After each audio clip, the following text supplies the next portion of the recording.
Here is a detailed, up-to-date review of the Russian Su-57 Felon, also known as PKFA, covering its design, strengths, limitations, current status, and how it stacks up in the 5th-generation fighter class. If you want, I can also compare with e.g. F-22, F-35, etc.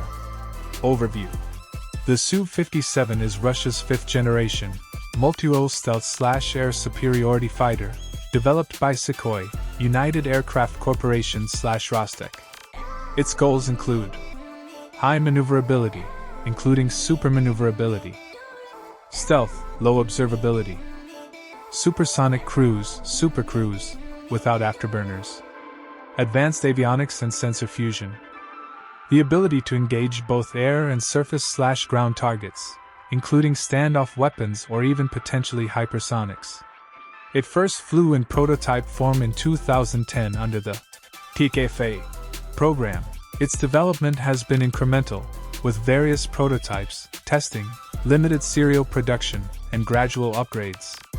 Key technical/performance characteristics. Here are the main specs, with notes on what is confirmed versus still under development, or aspirational.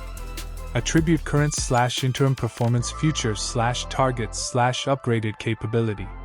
Engines. The Su-57 currently uses two Saturn AL-41F1, also known as Izdalai 117, afterburning turbofans. The future. Second stage.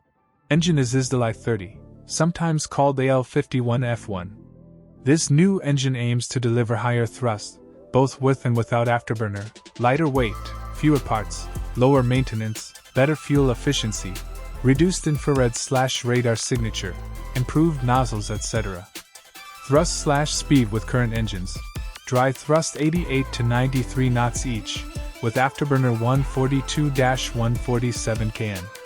Top speed around Mach 2 at high altitude. Super cruise, i.e. supersonic without afterburner, is more